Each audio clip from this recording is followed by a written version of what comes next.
Test, test, mic test.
Okay, I'm going to go ahead and call the meeting to order. 5:32 p.m. on Tuesday, August 12th, 2025. We will start with a roll call. Board President Dr. Amanda Whitmire. Here. Board Vice President Tom Jennings. Here. Board Member Jeff Uchida. Here. Member Dr. Betty Luss. Here. Member Sarah Ofstedal. Here. Board Member Malika Velasquez. Here. Board Member Veronica Miramonte. Thank you. Thank you, Ms. Ash. We'll move on now to adoption of the agenda. Dr. Diffenbaugh, are there any proposed changes? No proposed changes, Madam President. Okay, then I'll take a motion. I move to approve. I'll second. Okay, I have a motion from Dr. Lusk and a second from Trustee Uchida. All those in favor, please say aye. Aye. Opposed? Abstention? Motion carries unanimously. I'll now identify closed session topics of discussion. 2A, conference with real property negotiator Ryan Altemeyer, agency negotiator. Property is 2300 Garden Road, Monterey, under negotiation, purchase price and terms of sale. 2B, conference with labor negotiator Dr. Manuel Nunez, California School Employees Association, Monterey Bay Teachers Association, and unrepresented employees. 2C, public employee discipline dismissal release complaint. 2D, public employee appointment employment, Director of Business Services. 2E, public employee performance evaluation, superintendent evaluation. And 2F, negotiations with unrepresented employees, district negotiator, board president, position, superintendent. Now is the time for a public comment period for closed session items. This is an opportunity for the public to make comments regarding any closed session items within the board's subject matter jurisdiction. When the president recognizes a member of the public for oral comments, such comments shall be limited to 3 minutes. Would anyone like to make a public comment on our closed session items? See no one approaching the podium in person. Just going to check on Zoom. I don't see anybody. Oh, there's one person. Then I will go ahead and adjourn to closed session.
microphone on here. I am going to adjourn closed session and reconvene open session. We'll start with Pledge of Allegiance.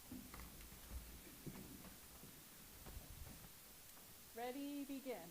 I pledge allegiance to the flag of the United States of America and to the republic for which it stands, one nation, under God, indivisible, with liberty and justice for all. Thank you, everyone. Vice President Jennings, do you have a report from closed session? Yes, ma'am. Jeez. Let me move that back there. Superpower tonight. I move the appointment of Adneet Rao as the Director of Business Services for the 25-26 school year. Can I get a second? I'll second. Okay, I have a motion from Vice President Jennings and a second from Trustee Ofstadal. All those in favor, please say aye. Aye. Opposed? Abstentions? Motion carries unanimously. Congratulations. Come on up.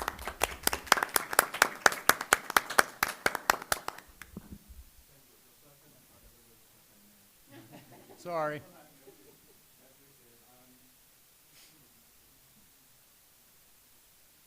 Okay. Yeah, okay, you guys can hear me. Yeah, my name is Afni, in case you guys are wondering. I'm very excited to be here and be part of the district. I know everybody says that, as I was telling Mr. Nunez, but I grew up in this neighborhood. I grew up in this county. PG high grad, so don't hold that against me, everybody, just so you know. But I'm really excited to see how this county has grown in terms of, like, you know, I live in Marina, and it's just night and day in terms of when we moved in. I'm very excited to support Ryan, Mr. Nunez, the whole entire MPUSD community, and that's student, faculty, staff, everybody. So I will do my best to support everybody. I can't promise like it'll be 100% results, but I'll do my absolute best. So, and if you guys have any problems, Jeff is my neighbor. So if you're sending to me at 3 o'clock in the morning, I'll answer the door. But anyway. Welcome.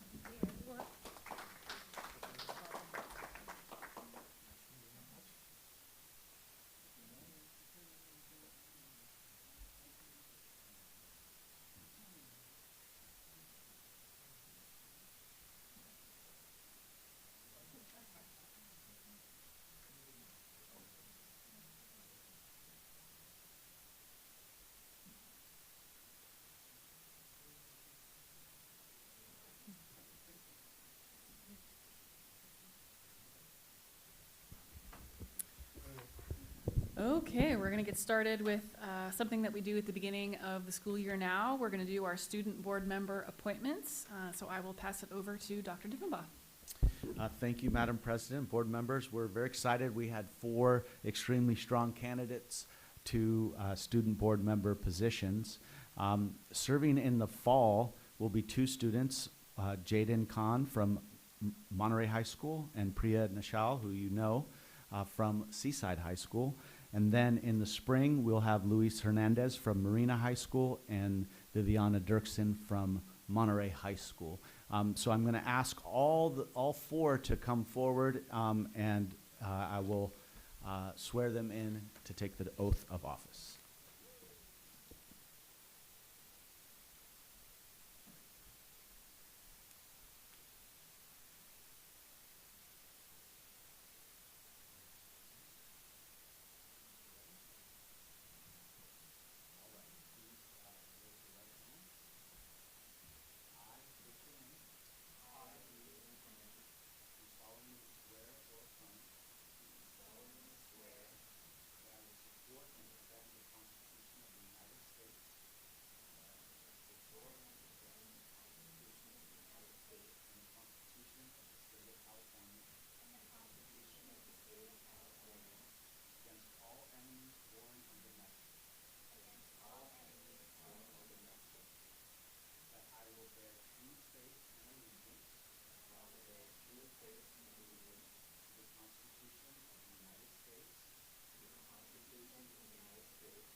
Not all school districts have student trustees. This is a change we made a few years ago, and it's been a really, I think, positive change to hear student voice and have them involved in board business. So thank you all for your service. We're glad you're here. So I'll just say, we will continue to have the student reports from the different high schools. But student board members, as you all know, but I want to say to the public and to the school board members, student board members have every right of a regular elected school board member, with the exception of a closed session where we discuss confidential matters or employee matters. But if you want to make a motion, you can make a motion. If you want to speak out on a subject, you have every right to. If you want to make a board request or share information, please do so. So know that you're sitting here because of your qualifications and your application, but know that we very much want you to participate fully in the process. Thank you. Thank you, Dr. Diffenbaugh. Okay, we'll move forward now to public comment. Members of the public wishing to address the Board of Education on matters within the jurisdiction of the board, but not on this agenda, may do so during the public comment period for up to 3 minutes. Each agenda item is limited to 20 minutes except public comment, unless the time limit is extended by a vote of the Board of Education. Public comments on specific agenda items are heard under that item, and we like to start with student public comments to give students specific time to comment on anything in advance of general public comment. Are there any students who'd like to make a public comment? And I'll just look online to see if there are any hands raised. I don't see any hands raised, so I will move on to request for public comment. So this is just open public comment. If there's anyone who'd like to make a public comment, please either come up to the podium or raise your hand if you'd like to make a public comment via Zoom. And this, again, this is for items that are not on tonight's agenda.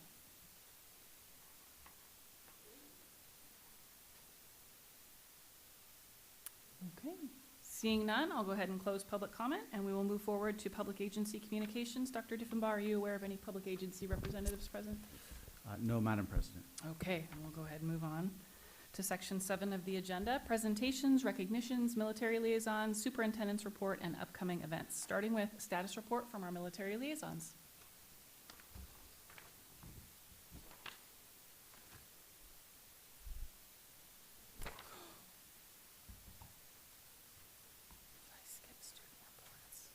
Good evening, Dr. Whitmire, esteemed board members, newly sworn in student board members, and welcome back to the 2025-2026 school year. So my name is Jay McKenzie. I'm school liaison officer for the Navy. My name is Blanca Felix. I am the school liaison officer for the Army. We have a very brief report tonight, and I'll begin just to thank all the schools for inviting us to the meet and greets. I was able to attend La Mesa and also Marshall. It was very, very successful. I was able to make 45 contacts with our military families, being able to offer them support.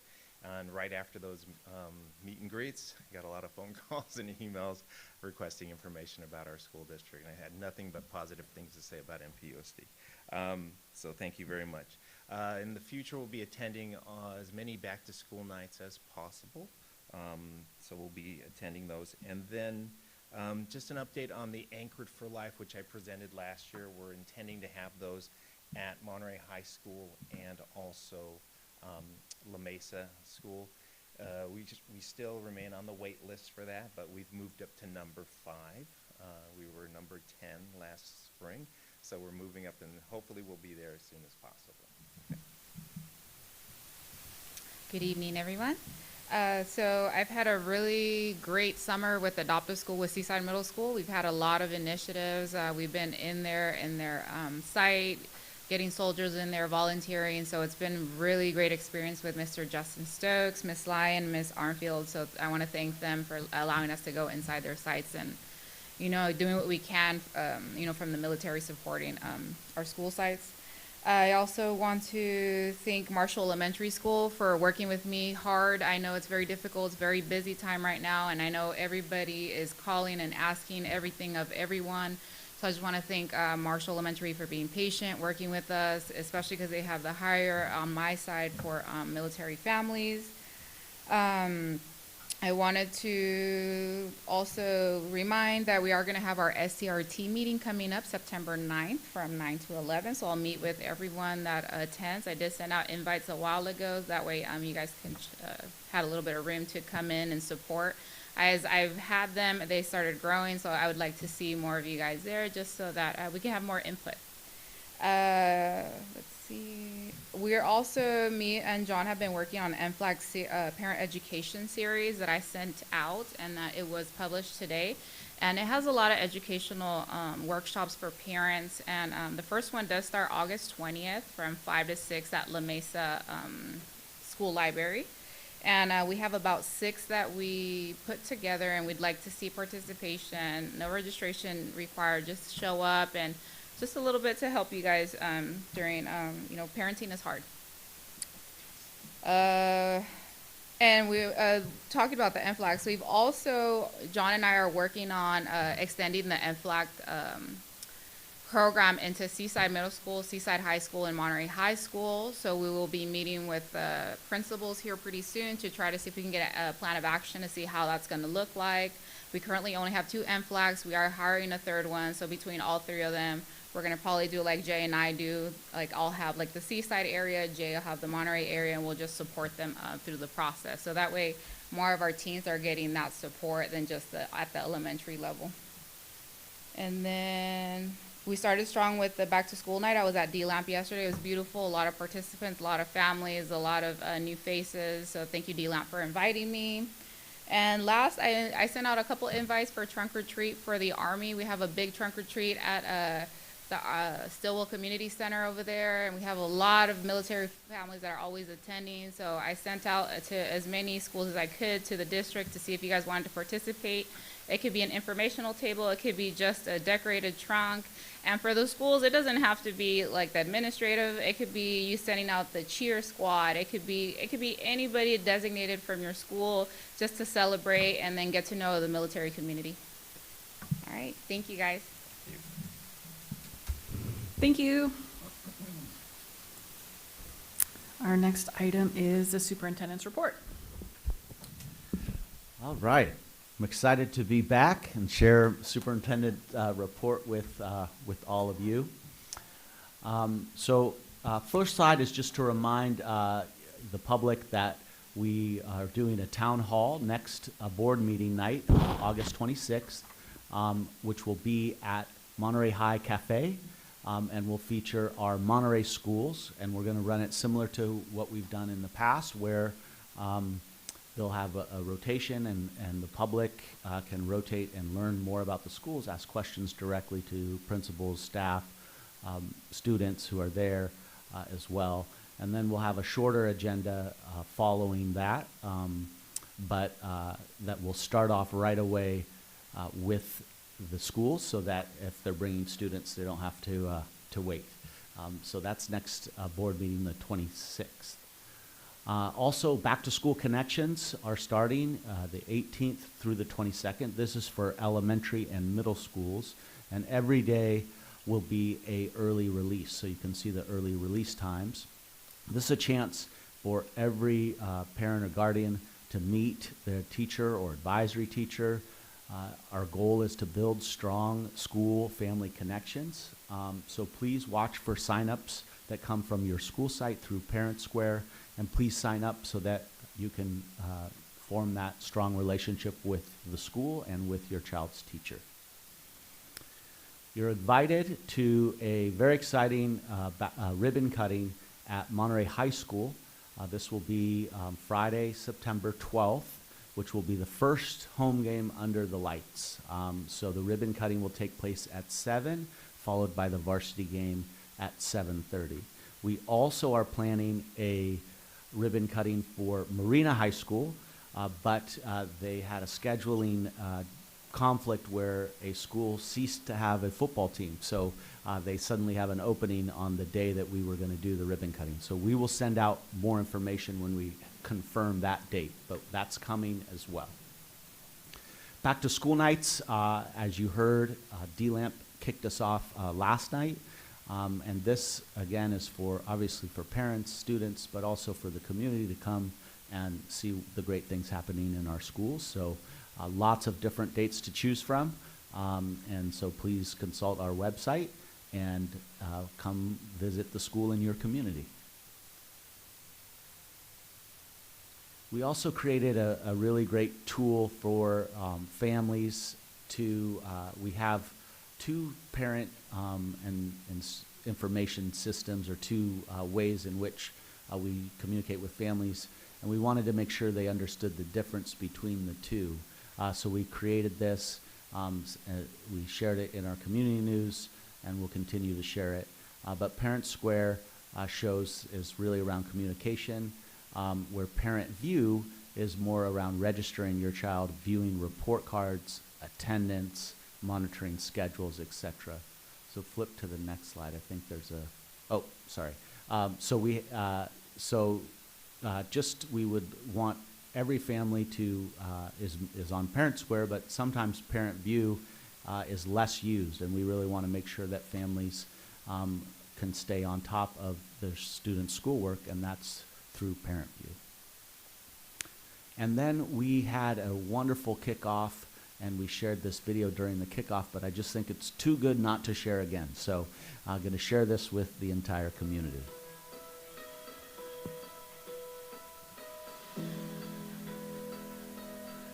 Hello, MPUSD community.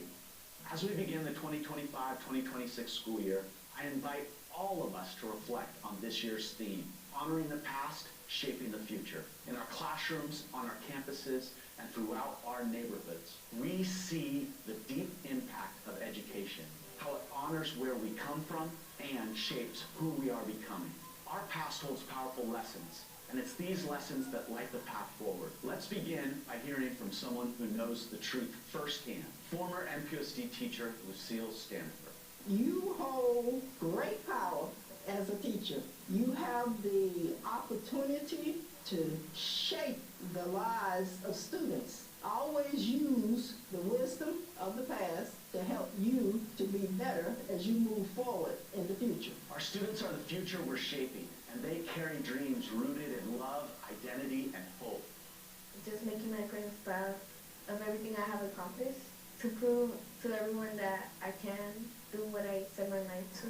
When students feel supported, when they're truly seen, they thrive. Sometimes it's one moment, one teacher that makes all the difference. My ELA teacher, she helped me get a very high grade in ELA, which is really good, and I made my mom proud. They look up to you. I see them as an example. A lot of the staff of the MPUSD, it's just like really heartwarming. I know that they're there for me if I need anything, because I matter. I feel like I matter, especially throughout the community. I feel like I belong. When students believe in themselves, when they know they matter, there's no limit to what they can achieve. Our teachers and staff aren't just educators. They're mentors, motivators, and lifelong influencers. Well, I always hope for the students to achieve as I taught them to achieve, and I encourage them to achieve. Well, my education is important to me because it defines who I am and what I want to do in the future. So for me, the teachers weren't just there to teach, they just influenced my life and kind of made me realize that there's more than just school and that I can do a lot more than I think. They pushed me to do my best. Above all, our students see the future not just as theirs to reach, but as theirs to shape. I feel my future is important to me because I'm going to be the next generation. Like your new doctors, your teachers, your bus drivers, that's us. I appreciate every single one of my teachers. You can be anything you want to be. You just have to put your mind to it and put your brains to work for you to achieve what the teachers put before you. To our educators, thank you for honoring the past by bringing your wisdom, your heart, and your experience into every classroom and every school site. To our students, thank you for inspiring us to shape the future with your dreams, your voice, and your resilience.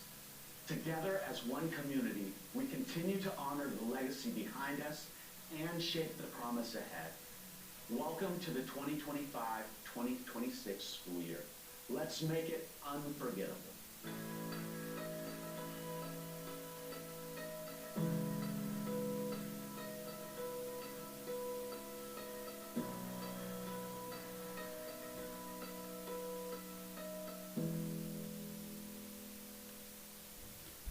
That's my report for this evening. Thank you to the communications team for just an amazing kickoff video. I'm very excited for this school year. All right, fired up. Keep it moving here. Part 8 of the agenda, conference discussion action. We will move on now to 8A, which is public hearing. So I will open public hearing. Resolution number 25/26-02 to determine there are current sufficiency of textbooks such that each pupil in each school has or will have prior to the end of the second month of school sufficient textbooks or instructional materials or both for the 2025-2026 school year. Good evening, Dr. Board President Whitmire, Superintendent Dippenbaugh, Board of Trustees. This is an annual event that we go through as required by the state of California to ensure that all of our students have access to appropriate instructional materials as well as facilities. And so this particular notice of hearing indicates that we are ensuring that all students will and do have access to the appropriate board-adopted instructional materials that are standards aligned and through the state of California. Thank you, Ms. McIntosh. So as this is the public hearing component, I'll go ahead and open the floor to public comment if anybody has any questions or comments on this item. Now, if you're attending via Zoom, you can raise your hand via the React button on the bottom toolbar.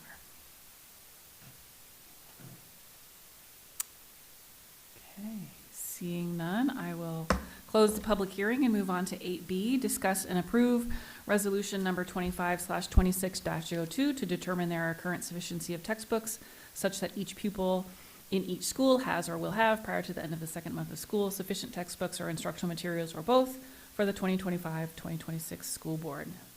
I am opening the floor for board comments or questions.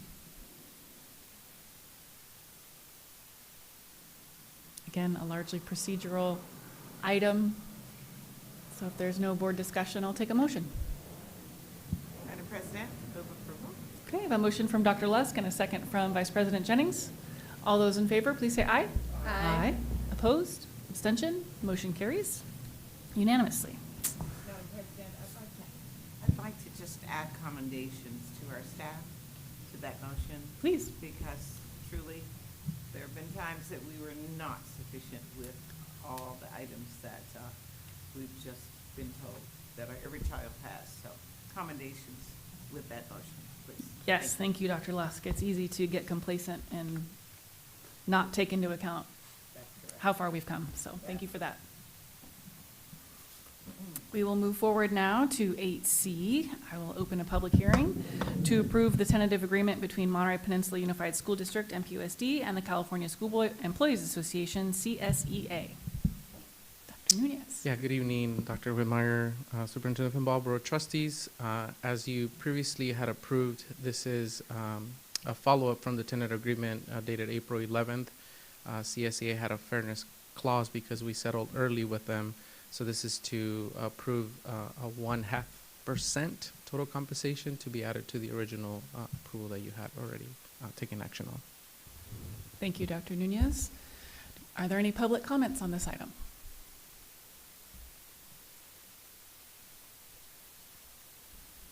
Anyone via Zoom? Seeing no hands raised, I will go ahead and close public hearing and move to 8D, discuss and approve the tentative agreement between Monterey Peninsula Unified School District and the California School Employees Association. Any questions or comments from members of the board on this one? Okay, if there's no discussion, I'll take a motion. I'll move motion for the CSEA agreement. Okay. I'll second. Okay, the motion from Trustee Miramontes and a second from Trustee Velazquez. All those in favor, please say aye. Aye. Opposed? Abstentions? Motion carries unanimously. Moving on to 8E, we'll open a public hearing to approve the tentative agreement between the Monterey Peninsula Unified School District and the Monterey Bay Teachers Association to conclude negotiations for the 2025-2026 school year. So thank you. So this is to conclude negotiations. We reached a tentative agreement with MBTA, so a 1.5% off-schedule payment, as well as restructuring the psychologist, nurse schedule, SOP schedule. There was dead zones, so we worked collaterally to address that. We also addressed the counselor salary schedule to align them with the per diem rate of certificated staff members. And we also agreed to quite a bit of language changes in class size, workday, and leaves. So just grateful for the partnership that we have with MBTA and new leadership with Ross, who's also been part of the negotiation team. But looking forward for 25-26. And then I know Miss Nikki is not here, but just want to also commend her for her leadership and just the partnership that we work with during the 3-4 years that she was president for. Absolutely. Thank you, Dr. Nunez. Are there any public comments on this item? Seeing none in person, I'll just double check Zoom, see if anyone has their hands raised. Give me a second. Okay, seeing none, I will close the public hearing and move to 8F. Discuss and approve the tentative agreement between MPUSD and the Monterey Bay Teachers Association to conclude negotiations for the 2024-2025 school year. Any board member comments or questions?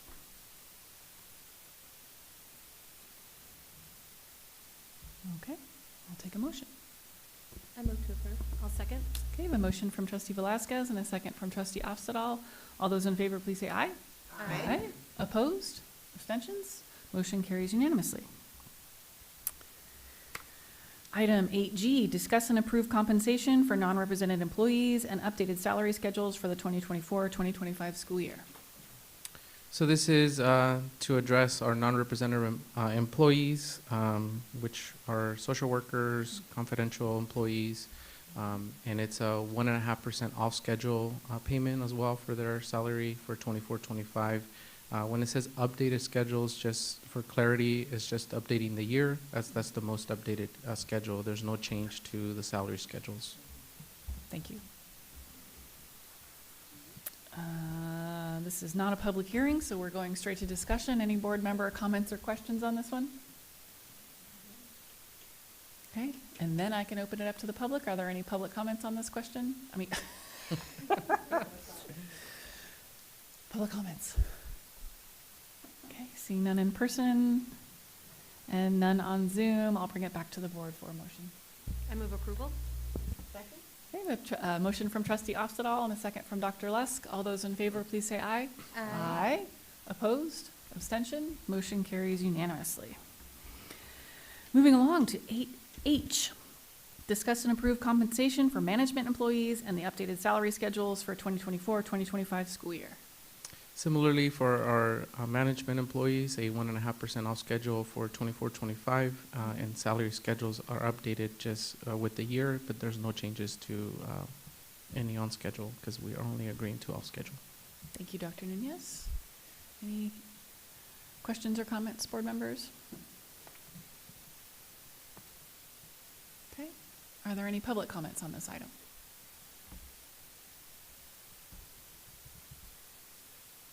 Seeing none, I'll bring it back to the board. Okay, I have a motion from Vice President Jennings and a second from Trustee Uchida. All those in favor, please say aye. Aye. Opposed? Abstentions? Motion carries unanimously. Okay, 8I, verbal summary of the financial terms of the amendment to the employment contract of the superintendent. I think that's me. Okay, so this is just to be transparent with the public that we did do an amendment to the superintendent's contract for the 2024-2025 school year, so I'm going to read through the summary of that now. So this item on the agenda is the approval of the amendment to the superintendent's employment agreement for the 2024-25 and 25-26 school year. Changes in the terms of that agreement, if approved by the board, are the following. The amount of workdays will be revised to 210 workdays. The amendment allows for fund allocation for consulting with an executive coach. Now, having read this summary and the terms of the amendment to the agreement, we are ready to move to the next agenda item, which is review, discussion, and approval of amendment to the employment agreement for Dr. Diffenbaugh as superintendent of the district. Are there any public comments on this agenda item before we move on?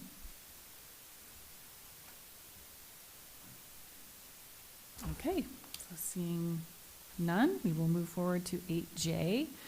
Review, discussion, and approval of amendment to the employment agreement for Dr. Diffenbaugh as superintendent of the district. Are there any questions or comments from members of the board on what I just summarized? Okay.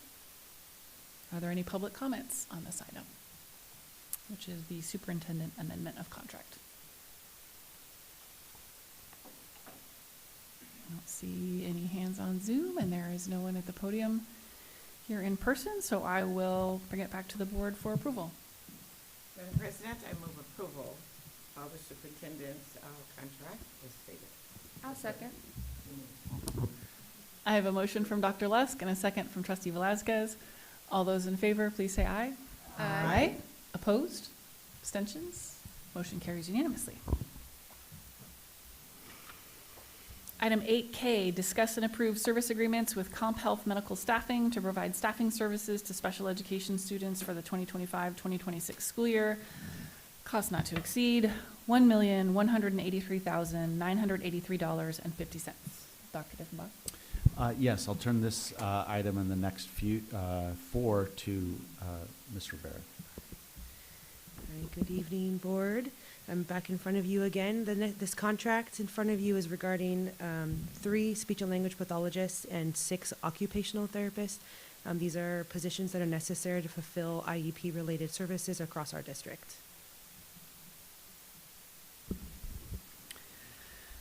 We see these a lot, just as context for members of the public. Any questions or concerns with respect to this item from board members?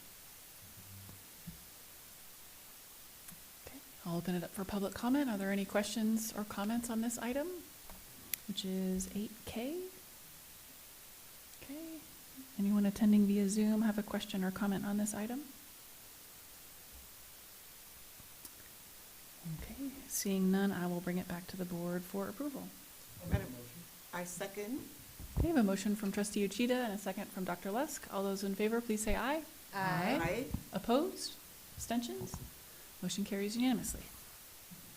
We'll move forward to 8L, discuss and approve renewal of individual service agreements for Tucci Learning Solutions to provide behavioral support services to 11 students as required by their individualized education plan, IEP, for the 2025-2026 school year.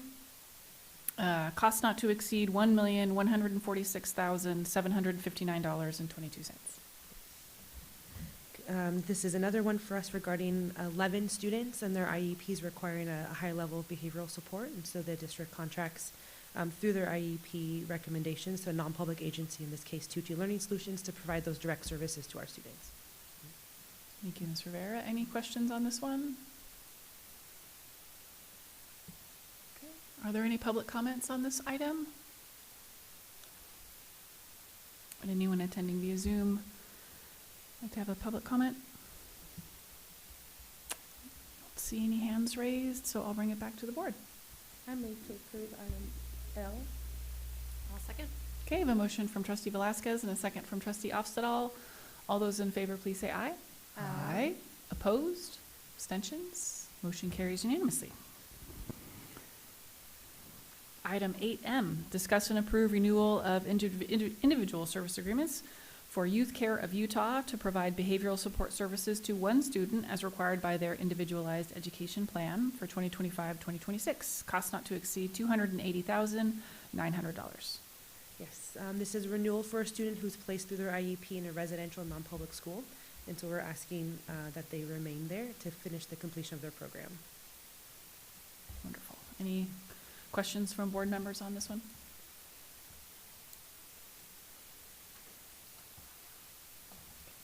Any public comments on this question, on this one?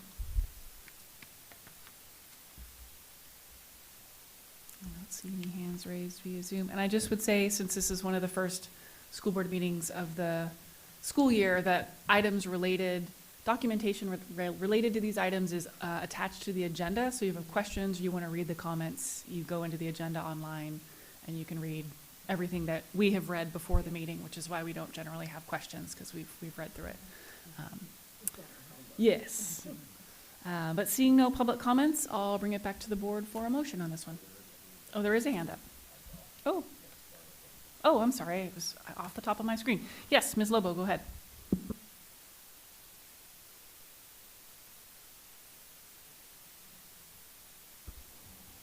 Ms. Lobo, did you have a public comment on this one? Can we unmute her? Yes, I just wasn't unmuted, so I wasn't able to speak. Good evening. As MPUSD is serving a growing number of students with special needs, and each of those students have the right to a free and appropriate public education under the law. To make that right real, our special education department will need additional dedicated funding. I say this now so that we can think about the future, not just to meet the minimum compliance, but to ensure every child with an IEP or 504 can truly access their education. That means smaller caseloads for specialists, more paraprofessionals in classrooms, expanded inclusion programs, and stronger training for teachers and support staff. With more students requiring individualized supports, the district must plan ahead, leveraging state and federal resources, pursuing grants, and considering local funding strategies so that we do not fall behind in providing equitable, effective services. An investment in special education is an investment in the success of our entire district. Thank you. Thank you, Ms. Lobo. Are there any other public comments on this one?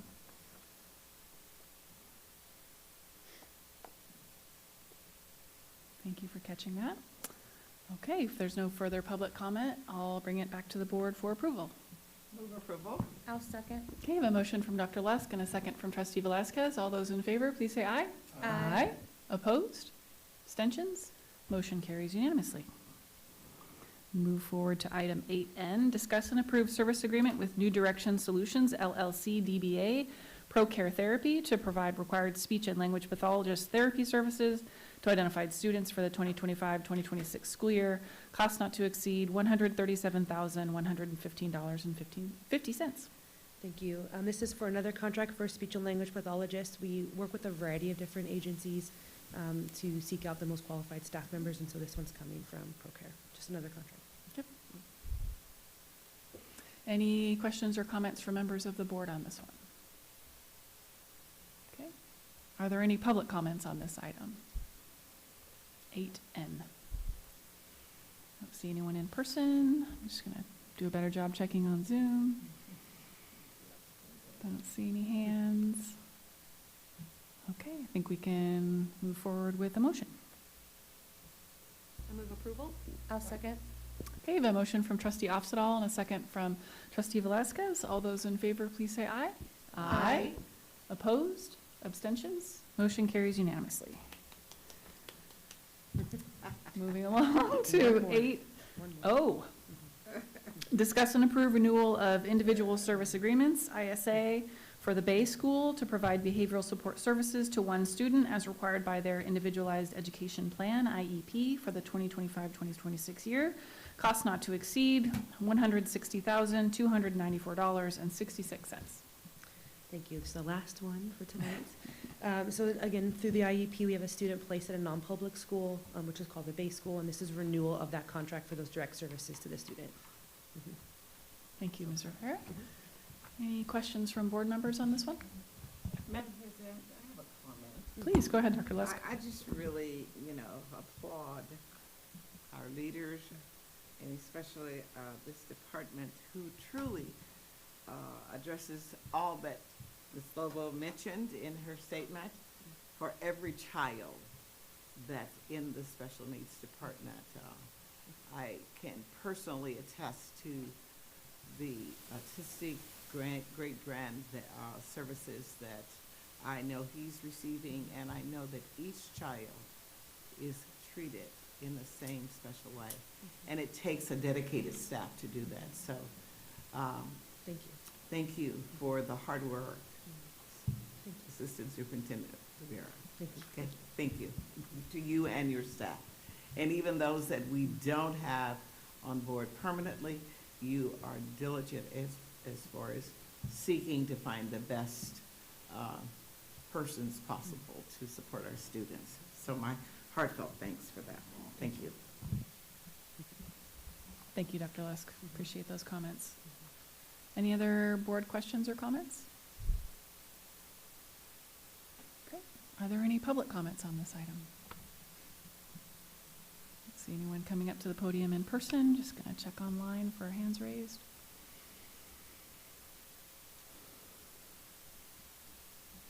Need to give folks a minute to get to the button. Sometimes it's hard to find. But I think I'll go ahead and close public comment and bring it back to the board for a motion. I move to approve. I'll second. Okay, the motion from trustee Velasquez and a second from trustee Miramontes. All those in favor, please say aye. Aye. Opposed? Abstentions? Motion carries unanimously. Thank you, everyone. We'll move on now to the consent agenda.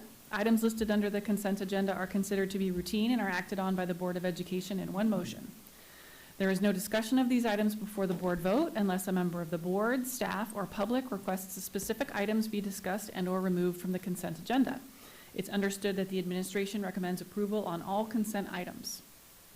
Each item on the consent agenda approved by members of the governing board shall be deemed to have been considered in full and adopted as recommended. So first, I will ask members of the board if there are any items on the consent agenda that you would like to pull for individual discussion or consideration.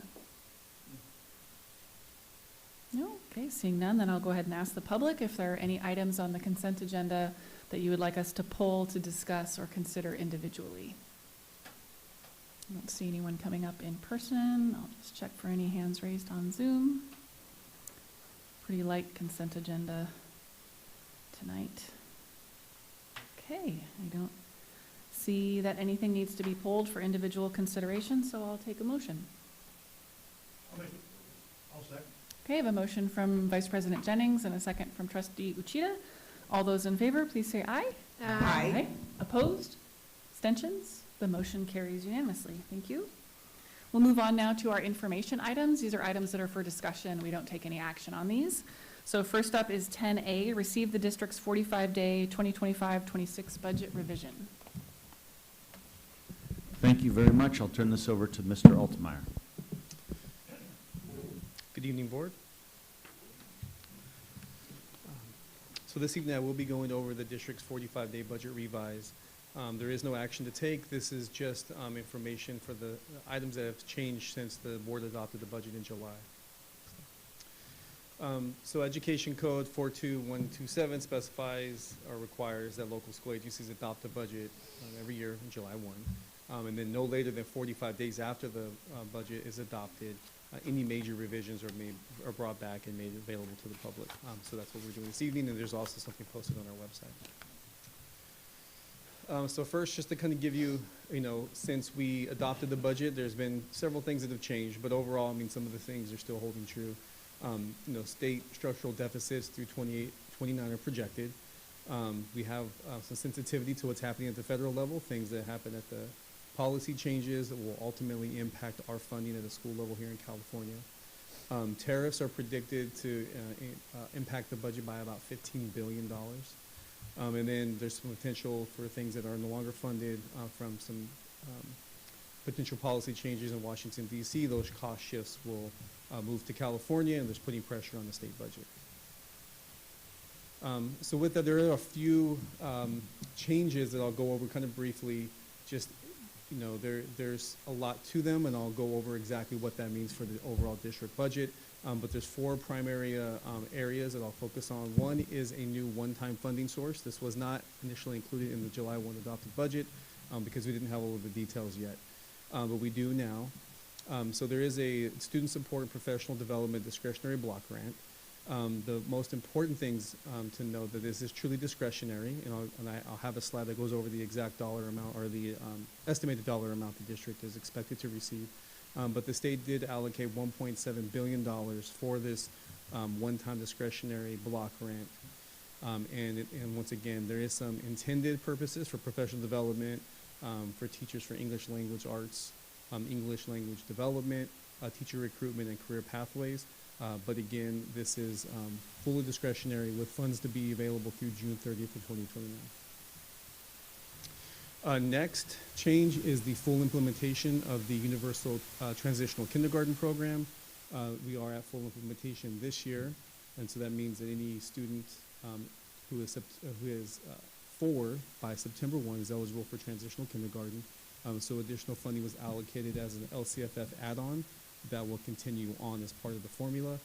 So that is additional funding available to us. Next slide. The third is the Expanded Learning Opportunities Grant. Additional funding was allocated for this grant, and it changed the rate 1 and rate 2 structure.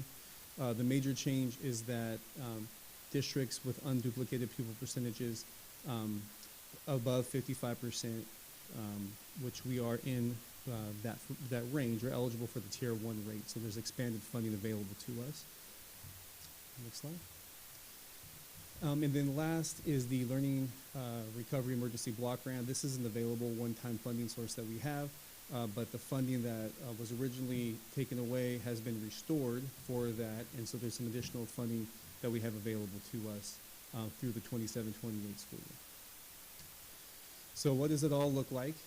So the one-time state funding, so for the Student Support and Professional Development Discretionary Block Grant, we haven't come up with a good acronym for that one yet, so that's why I'm spelling it out. We're expected to receive about $2.8 million. The Learning Recovery Emergency Block Grant, the one-time funding source that we have, it's expected to increase by about $681,000. The increase in the Tier 1, or the availability for us to the Tier 1 rate, ELOP, the expanded unduplicated pupil percentage, is estimated to be about $4.3 million. And then the fully funded transitional kindergarten LCF funding add-on is about $661,000. So on the expenditure side, so these are things that were not accounted for in the July 1 budget, primarily because they came late in the budget cycle, so we weren't able to incorporate them into the adopted budget.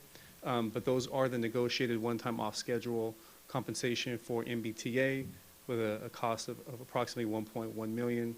Negotiated salary schedules accompanying that with the TA.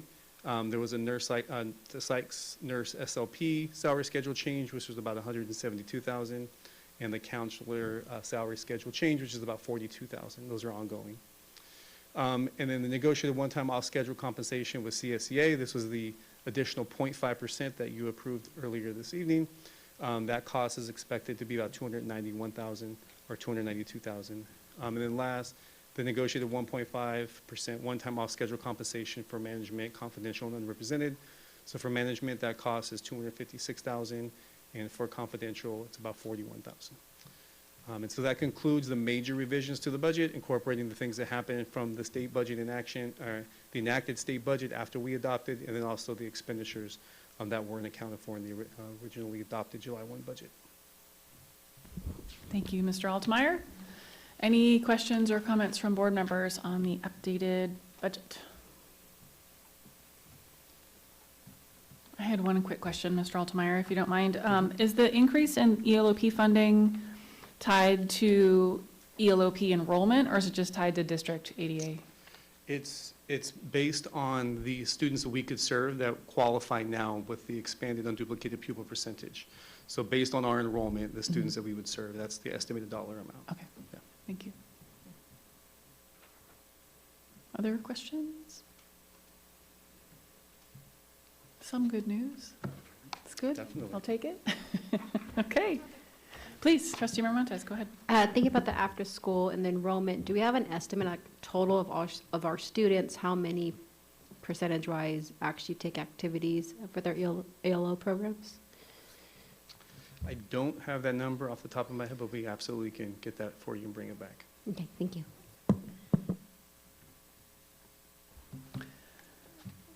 Other questions?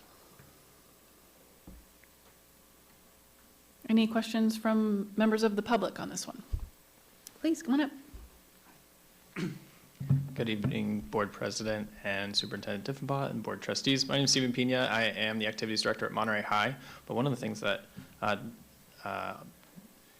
was spoken about was the teacher retention and recruitment, and I just want to put a little plug for the Alder teacher residency. I was in the first cohort of the Alder teacher residency, and now I'm on my second mentee. And so I've been a mentor now. This is my second year being a mentor, and this program meant a lot to me, getting my teaching credential. It made me feel really confident stepping into my first year of teaching. And I think when I look at my cohort and the cohorts that have come before or come after me, my MPUSD is doing a really good job with that program. And if there's funding to continue or to support the living stipends and the mentors, I think that's really an important thing to consider in this grant. Thank you. Thank you, Mr. Pena. Are there any other public comments? Any hands raised online? I don't see any, so if there aren't any more board questions or comments, we can go ahead and move forward. Thank you. Thank you, Mr. Altemeyer. So we'll move forward to information item 10B, review and discuss the draft 2025-2026 governance calendar. Dr. Diffenbaugh. Yes, thank you, Madam President. We do this every year in August, as this is just a draft, so still can be changed, but we get, and it's attached to the agenda item. Yeah, so we'll pull it up for the public. So this just goes through by each department or area and what we are scheduled to bring before the board and when. And these are general timelines because sometimes agendas get full and we push things back or move things up. But this gives you a general idea of the timeline and when to expect things from the board, to the board from staff. And some of these will be in presentations. Others of these reports might be come through your weekly letter. We'll try to cover as much as possible in board meetings, but we're also cognizant of schedules and time. So this comes as a draft. If there are things missing or things you'd like to see added, obviously more than this comes to the board, but this gives you the high-level overview and timeline that comes before the board. Thank you, Dr. Diffenbaugh. Board members, you have comments, changes? Trustee Miramontes, please go ahead. Thank you. Looking at this draft calendar year agenda of direction and different updates, I'm trying to recall, we have something similar almost in formatting that is for board requests, correct? That where board members have requests and it kind of shows it throughout the year, those requests that were made? Yes, we Okay. do. Ms. Ash tracks those for me. Okay, yes. and that's not this, correct? Correct. Okay, that was my only question. Thank you. Other board member, yes, Trustee Velasquez.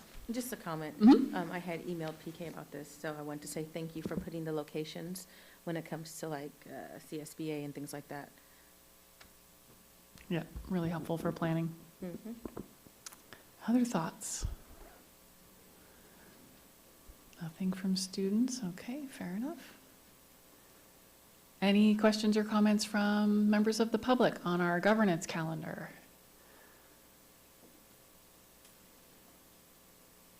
Okay, seeing no one in person. I'll double check online. Is there anyone online who has a question or comment about our draft governance calendar for this school year?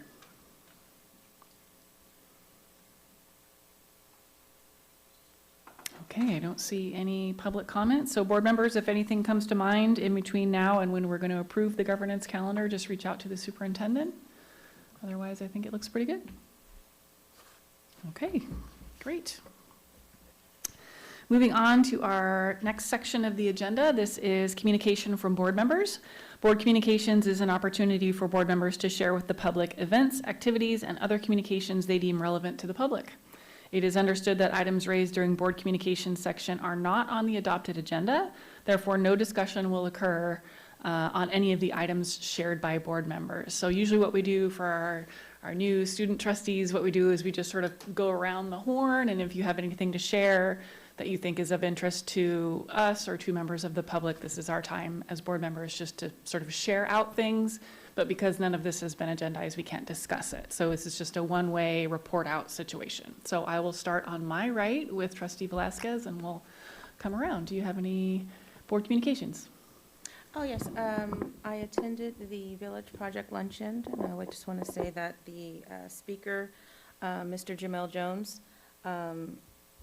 just gave an amazing speech in regards to, I believe it was called the weight of the Cape. Basically, his version of heavy wears the crown or whatever. I always forget that. Heavy is the head that wears the crown, but his was heavy, the weight of the Cape or whatever. And so it basically just talked about mentorship for children and basically standing up for them and, in essence, giving them the permission to stand up. So I really enjoyed his speech. Actually had him email me that information. Also, I am on the committee for AMP, Access Media Productions, and just wanted to announce that there are 6 vacant seats for the board. I believe 4 of them are for the community, and then 1 is actually for a Monterey City Council member. But there are 4 vacant seats, 1 possibly a youth seat, so anyone interested can reach out to AMP with their resume, to Ms. Noah Daniels, the executive director. And then I'm trying to think if there was anything else I had. No, it looks like that's. Oh, actually, and then there is one other thing. They have started planning the historical archive interviews. I have reached out, so I believe they've gotten in touch with Mr. Mason. They've gotten in touch with my grandmother, Clara Young. I believe they got in touch with Teddy Black, and I believe they reached out to Rosalind Green. So, and then, of course, there'll be more interviews to come, but I believe Mr. Kirpo, if I'm saying his name right, has started that process. And that's it. Thank you very much, Trustee Velasquez. Anything, Trustee Afzadal? No? Dr. Lusk? Thank you, Madam President. I just want to bring my colleagues up to date on the committee that I represent. The board is the Community Human Services Board, and they are doing an outstanding job, as always, serving and meeting the needs of our students in so many various areas. One of the key campaigns at this time is for donations. And so as your representative, and the city has representatives so that the public will really understand the format, the structure of this board. Each city of Seaside, Monterey, Carmel, Delray Woods, all of the cities have representatives. The school districts, along with the staff of Community Human Resources, works with the Community Foundation for grants and those kinds of things. And so each board member is requested to make a personal donation. I'll be sharing that with our superintendent as your representative so that we can know how we will move forward and bring that back to the board's attention. Okay? Thank you. Thank you, Dr. Lusk. Any board communications? Trustee Jennings? No? Okay. Trustee Mermathes? Thank you. Yes, also attended the Village Project Luncheon as a table lead. It was really exciting to partake and stand in solidarity with the organization. Back to school night last night at D-Lamp was also a great success. I really enjoyed meeting my kids as new teachers, seeing some old faces and new faces, and just the classroom environment. You know, it was very nice to see so many of our new teachers really excited for the work to come. Also wanted to uplift the Unity Conference for the California Latino School Board Association. As a director-at-large for that organization, we are having it September 11th through 14th in San Diego, inviting all districts, county office education, K through 26, so we're doing college as well, so really opening it up and inviting all those to partake. We are having keynotes, including Javier Barcera, who's the 25th United States Secretary of Health and Human Services, and former California Attorney General who will be there presenting. I will also be hosting a panel for Cornell Law School titled Path to Papers. We'll be discussing DACA individuals and how to support families through DACA, and as well as employees, and how districts can actually take advantage and use communities that actually work with us and are from our communities that are DACA staff employees, and how we can sponsor them to hopefully fill some of our gaps in employment. So that would be really exciting to talk about as well. And then Unity is not Unity without having an exciting celebration. So this year we'll be hosting all the attendees to a Padres game. So really excited to do that. And if anyone's interested in signing up, you do not have to be a board member. You can be administration staff, you can be a teacher, you can be in so many ways of connected to education. We really love to have you there. So just wanted to uplift that too for my board communications for tonight. Thank you.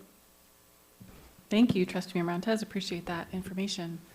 Any communications from our student board members tonight? Do you want to turn on your mic?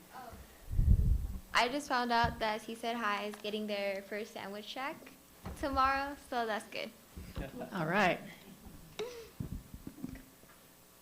Yeah, and I just wanted to say I'm very excited to be serving as student board trustee member. I feel like, yeah, I'm very excited, a lot of great things to come. Also that Monterey High is very, very happy with our new lights. A, B, our new student parking lot. C, our new track. D, our new softball field that's still being built. So, you know, just being back to school the first 4 or 5 days, I can tell like a lot of people in school are noticing, like juniors and seniors notice that have better parking. Football team's really excited to have games on home turf. ASB is really excited to also have games on home turf. And so I just want to say we're off to a great start, really excited, and look forward to it. Wonderful. Thank you so much. Appreciate hearing the updates from Monterey High. I do have one board update. I have something I have to share with my fellow board members and the public, so I'll just read a letter that I submitted to Dr. Diffenbaugh and to the superintendent for the Monterey County Office of Education earlier this week. In accord with California Education Codes 5090, 5091, and 35178, and Monterey Peninsula Unified School District Board Bylaw 9222, I resign my position of Trustee Area 6 of MPUSD effective at close of business on Friday, August 22nd, 2025. I wish I did not have to resign my seat, but I will be moving out of my trustee area and will no longer be eligible to serve Area 6. It has been a privilege to serve the students and families of the Monterey Peninsula over the last 7 years. Through COVID, shifts in trustees, and ever-challenging fiscal times, our Board of Education has consistently been collaborative, respectful, and focused on our shared vision for offering equitable access to excellent educational opportunities for all students in our district. I am so grateful to have served with such fantastic people. I will deeply miss working with Dr. Diffenbaugh, who I believe is the best superintendent in the state of California and beyond. I am always learning from him, and I'm proud of the work that we've done together. There is more work to be done in MPUSD, and I won't be leaving the district, so I remain committed to staying involved and advocating for progress toward our goal of becoming one of the finest public school systems in the country. Every student, every day. So.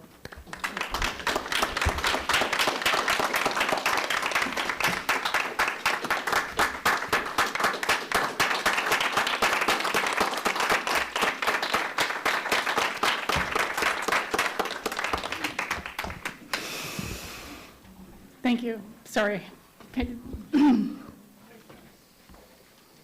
I really didn't want to have to resign. But so it goes, onward to Marina, onward to new things, but I will still be here, so you're not rid of me yet. Absolutely. There is business to be done, so let's do it. Let's keep moving forward.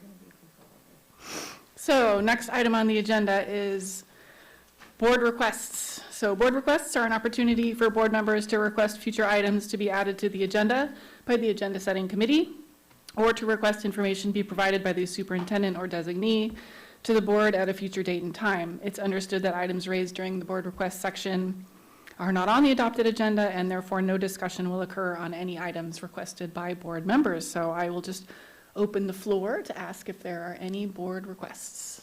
And this includes student trustees. You can make requests for items to be added to the agenda or to get information in your packets and so on. So this is how we agendize things that are of sort of current interest. Trustee Miramontes. Definitely want to thank you, Amanda, for taking that moment and sharing the news with us. This wasn't a request, but it just seems like the right time to, you know, as I'm sure my fellow boards and everyone here would appreciate your words and your strength and everything you provided for this district thus far. And you're right, you are not going anywhere. Definitely know how this moment feels and can see, you know, trusting the future that we will see you again. And then to the new student board members, and just really excited for you guys to be here, and also just making that request to encourage you guys to really take advantage of this opportunity. You do have a voice at this table. Ask the hard questions to us, ask the hard questions to yourself, ask the hard questions to your teachers and staff, and to your peers. You're really trying to find things that could come back to these board meetings. I just really want to encourage you guys to take advantage of this opportunity because your voice really does matter. So just wanted to make that little request for you guys as well. Additional request is that reviewing the board request calendar. So I know we just talked about that draft calendar. If we can look at that for our board requests, I know there are a few in particular requests that we have made as a board that we've agreed on but haven't seen it come to fruition yet. And I know there's tons of work that we need to get done. Really thinking about the CBO reports, so having our community-based organizations come and make those reports. We have started the new school year, and it's great to see so many new and ongoing contract services from our CBOs and companies to support the well-being and enrichment of our students.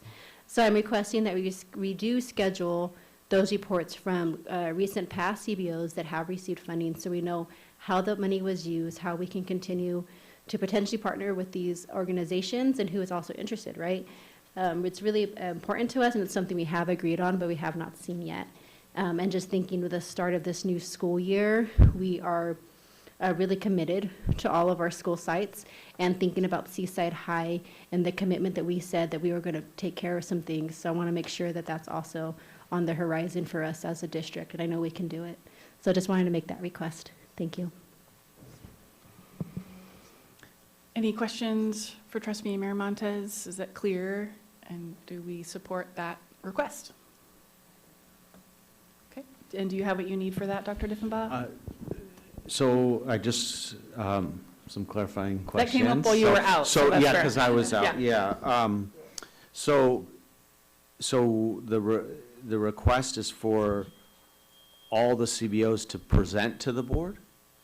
I would like to see those that, you know, we're funding currently. I know there's some new CBOs, so obviously they need to do their contract services, and that would come later in the year for them to do the report. But also we've had recent CBOs that have been wanting to present to the board and have not yet had that opportunity.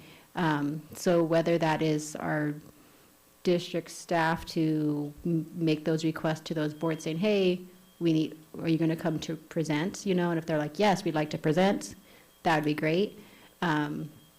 If they're no longer contract with us and no longer want to present, then I wouldn't want us to waste our time with that. But those that do, I think it's really important that we hear the work that has happened. But yeah. Yeah, so there's just we contract with a lot of different folks, so it would just be a commitment from the board. We can make it happen for sure, but it would just be, you know, I mean, I think just thinking of our after-school programs, for example, right? That's probably 6 or 7 there.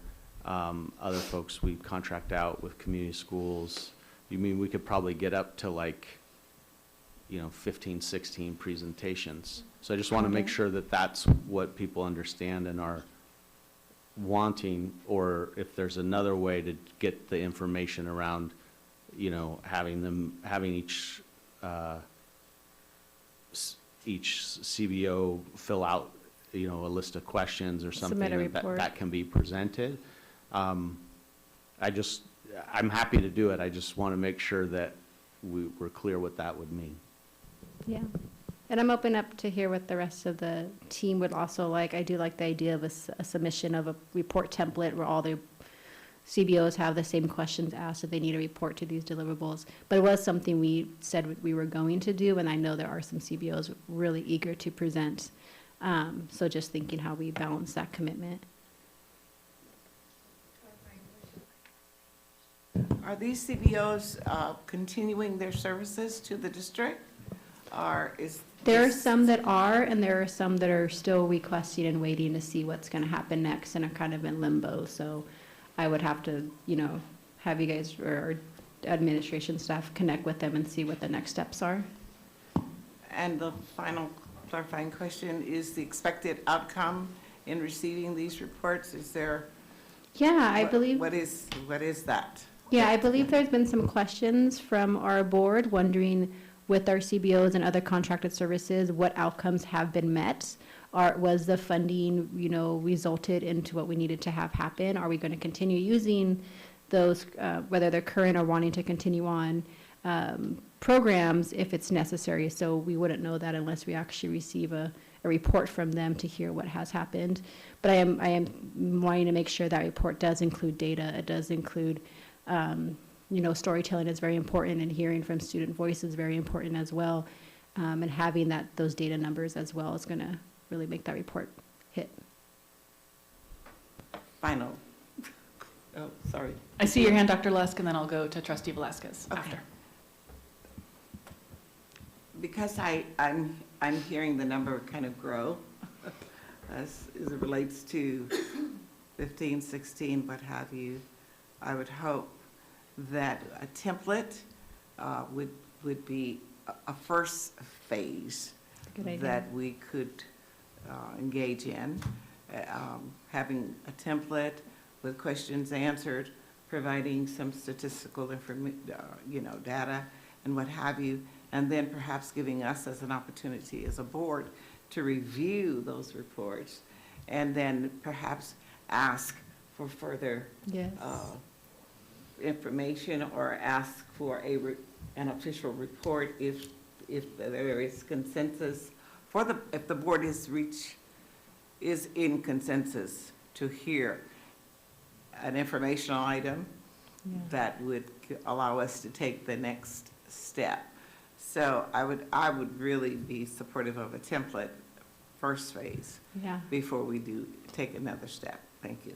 I think that's a great idea, having a template to really, all those who would like to contribute into the report, they can, us as a team, do our due diligence, reviewing those reports, and maybe there is a few that we'd like to select and hear more about, and they can come and present, and that way we can really kind of hone it and scope it down that way. So I think that's a great idea, Dr. Lusk, and just wanting to ensure that even for myself as a school board member, approving contracts and seeing what happens next, or what has occurred.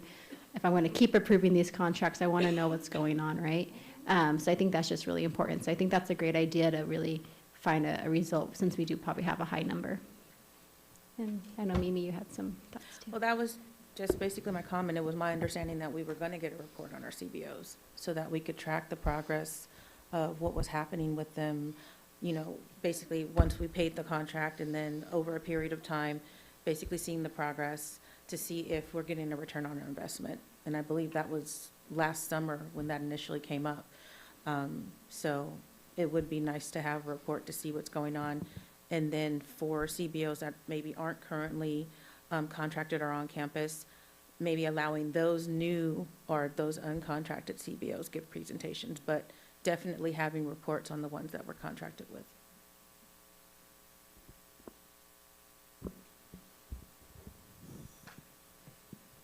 Okay, so we can work on a template and go from there and narrow it down, and then, take the next step. Sounds good.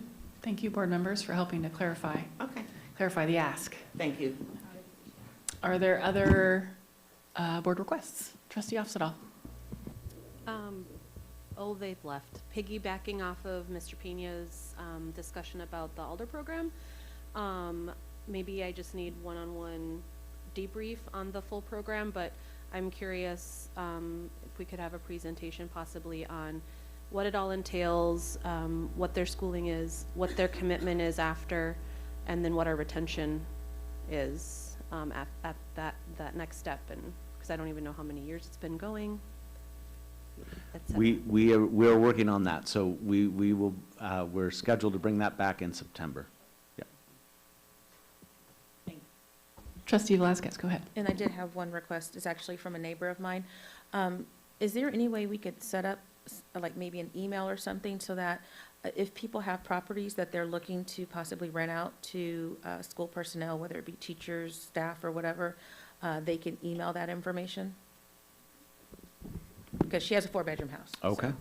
So she's Yeah, looking to rent it out, I think, for the next year, but just if there's like some point of contact we Yeah. can establish for people looking to rent out properties.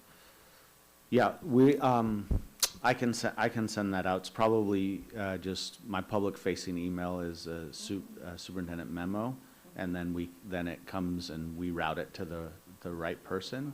We can do that in the short term and think about longer term whether there's a different way to do that.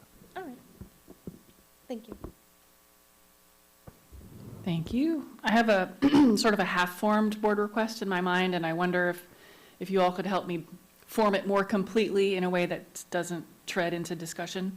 But, you know, we had all those special education items on the agenda tonight, and we have those very regularly with very high dollar amounts.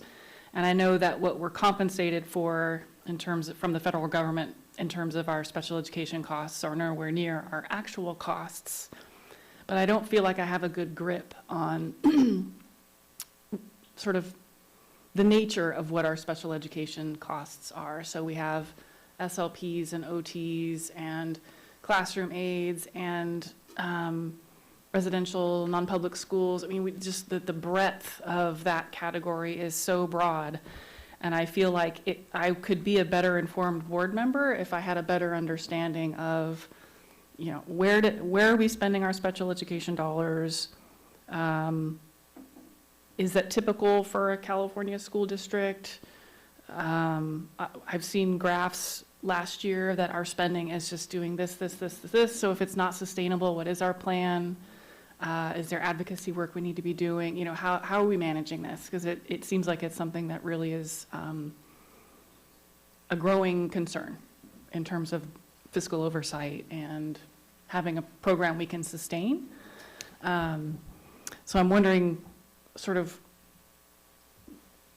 how best to sort of gather that information and present it to board members in a way that sort of is not necessarily actionable, but helps us just really better understand the landscape of special education funding in our district. Does that make sense? Yeah, it does, and I think that we can do the kind of broad overview, which will have a lot of information, and then if the board wanted to do more in-depth of comparison with other districts and different things like that, we'd probably need a consultant to help us with that aspect of it. But I think we can take this first step and see if that meets the board's needs. And then when I first started, we did one where we had an outside consultant come in and do like a full analysis of our SPED program, which I think that's it is pretty extensive. So I think first step would be just giving you the broad overview and taking questions from the board and the public. You're absolutely right. This is a challenge we're facing, but it's a challenge that's virtually every California district is facing. And so I think advocacy will definitely be needed if we're going to fundamentally change this. So I think understanding and having the numbers at your fingertips will be really helpful. Great. Is there anything missing from that request that you could want to add? Dr. Lusk, I see your Yes. light come on there. I do want to just add that this, first and foremost, is a national problem. It's an issue that we're dealing with as a nation.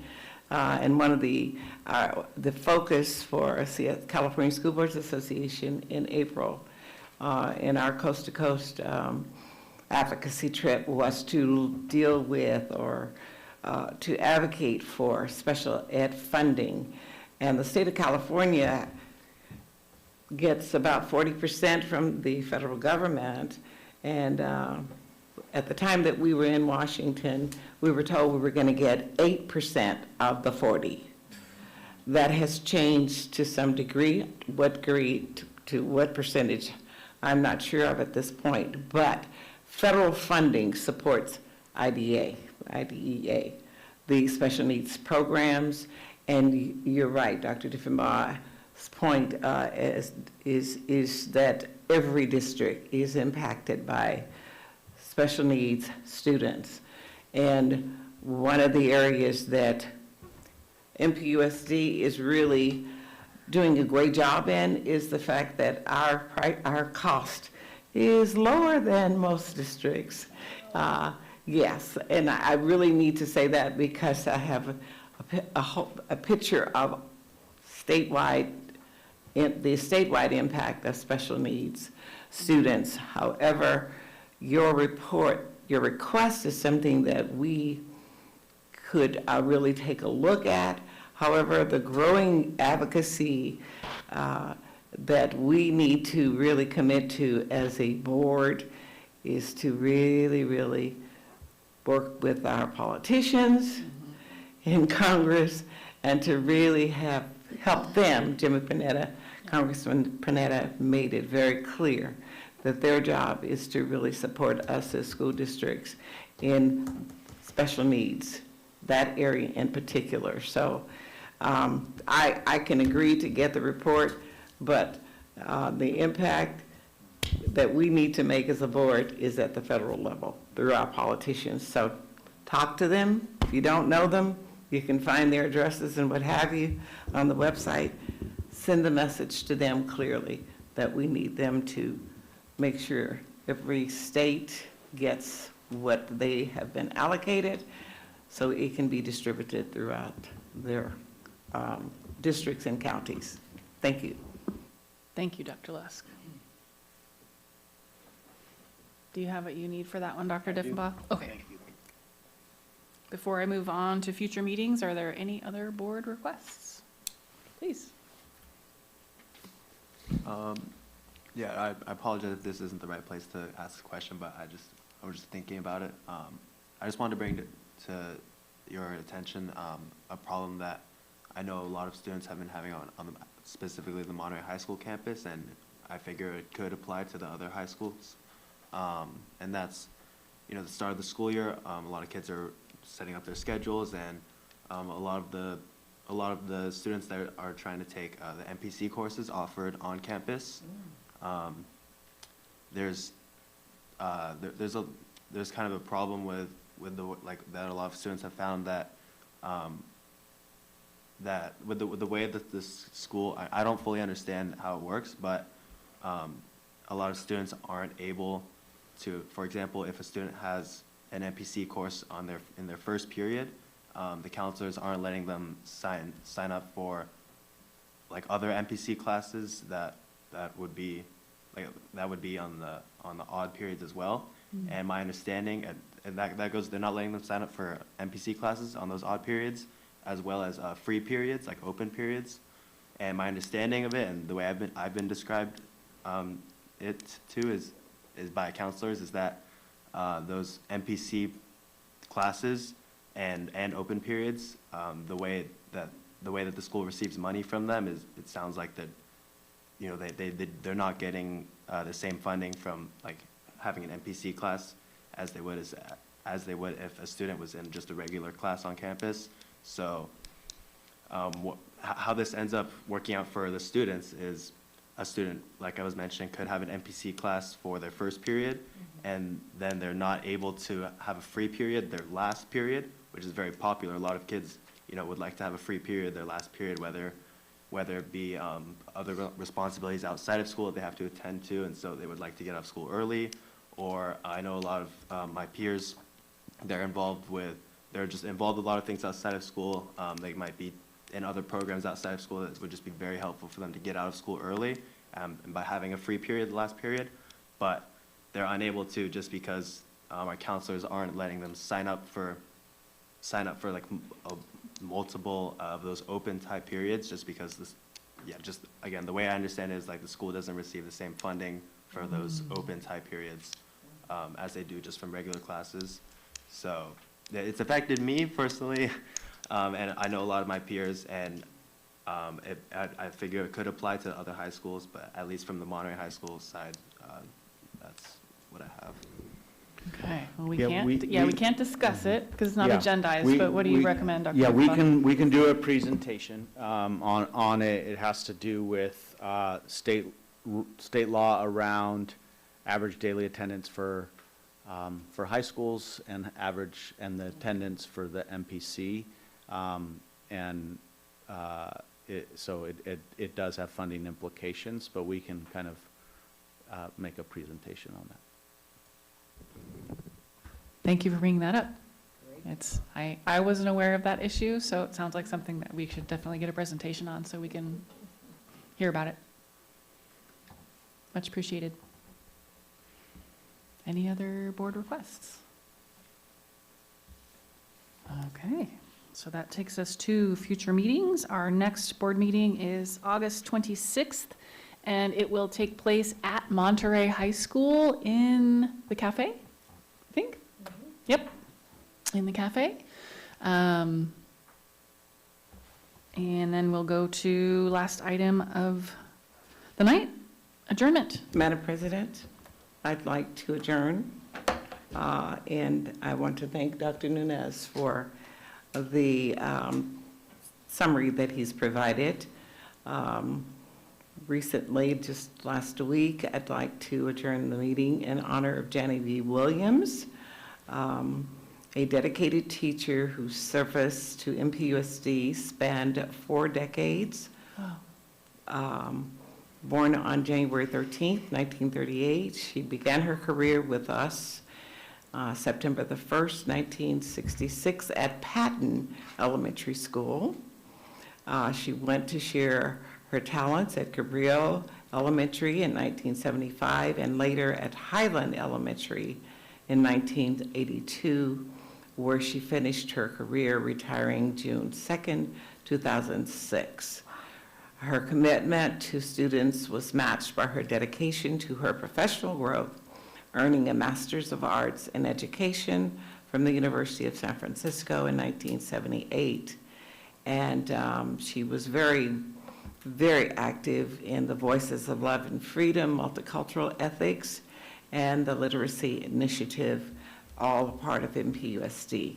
We're grateful for her service, and we honor her memory and the lives she touched throughout the 40 years in MPUSD. Wonderful. Thank you, Dr. Lusk. So we will adjourn the meeting in her honor, Janet E. Williams. I'll take a motion. A motion from Dr. Lusk, second from Vice President Jennings. All those in favor, please say aye. Aye. Opposed? Abstentions? We are adjourned.